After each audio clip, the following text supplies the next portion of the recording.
Assalamualaikum warahmatullahi wabarakatuh. Halo semuanya, perkenalkan nama saya Dinta Darmawati Nurjana dari kelas 3B Ilmu Komunikasi dengan NIM 2401030079.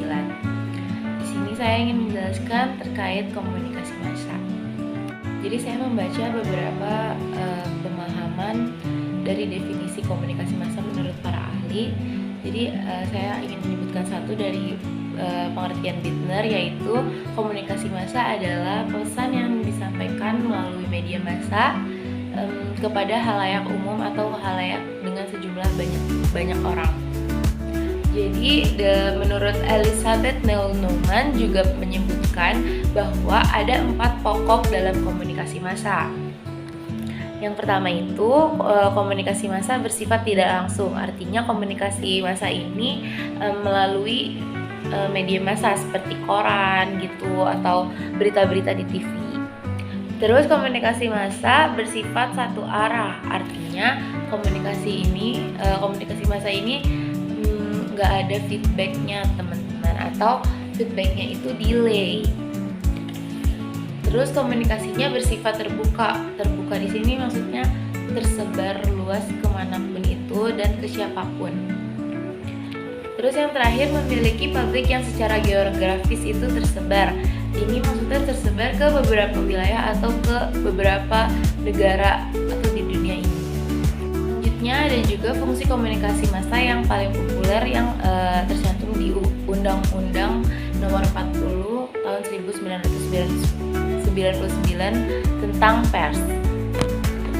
Jadi ada 4, yaitu menyampaikan informasi itu di sini maksudnya kayak berita gitu, kayak contohnya liputan 6 atau redaksi. Terus habis itu ada fungsi mendidik itu contohnya ada kayak program-program yang mengedukasi seperti Unyil atau Bolang, itu masuk ke fungsi mendidik.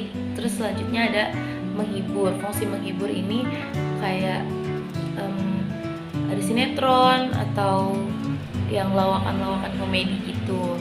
Terus selanjutnya setelah itu ada melakukan pengawasan sosial. Pengawasan sosial itu contohnya ada Mata Najwa.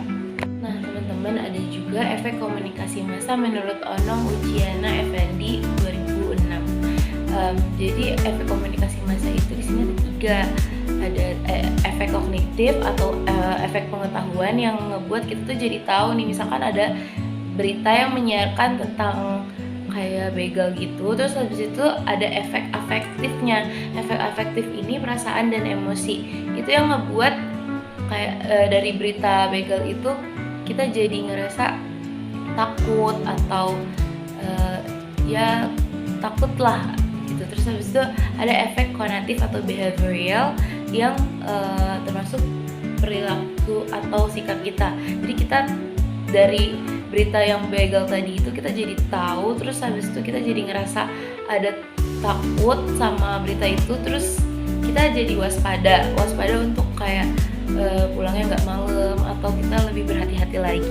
Nah teman-teman, komunikator dalam media massa itu bersifat melembaga atau sebuah institusi itu gabungan dari beberapa pihak.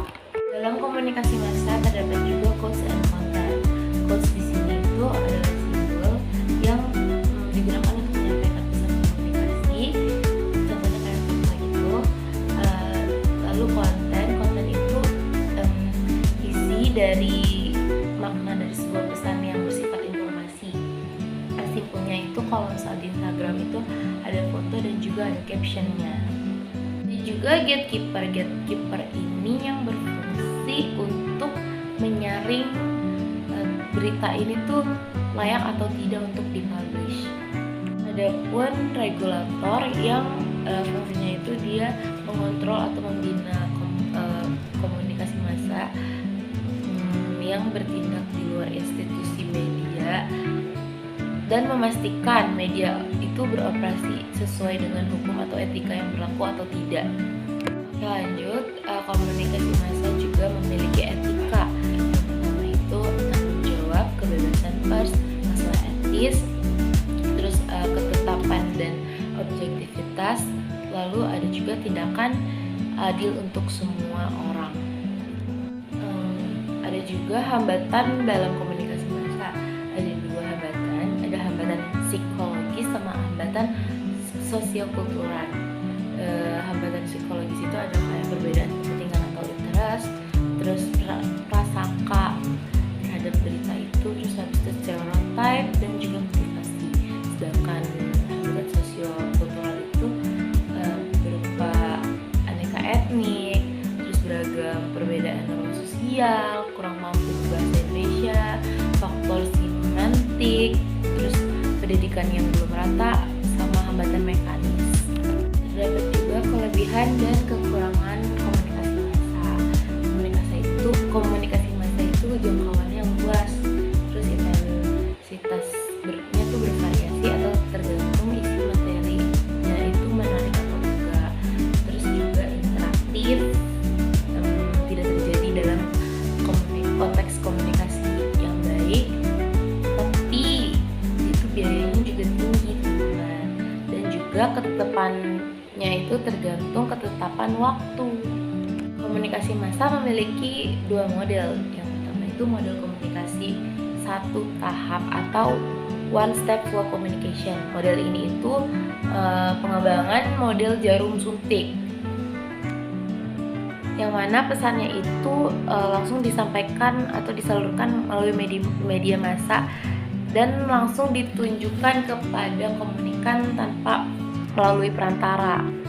Dan ada juga model komunikasi massa dua tahap atau two step flow communication. Model ini pengembangan dari model jarum hipodermik dan juga model alir banyak tahap. Model ini itu mengatakan bahwa ada hubungan timbal balik dari media ke khalayak yang berinteraksi satu sama lain, kayak kembali ke media, kemudian kembali lagi ke khalayak, dan seterusnya seperti itu. Bentuk media massa itu juga ada beberapa, teman-teman. Contohnya ada surat kabar atau koran, terus ada majalah, ada radio, ada televisi, terus ada film, dan ada juga internet. Sekian penjelasan dari saya, kurang lebihnya mohon maaf. Wassalamualaikum warahmatullahi wabarakatuh.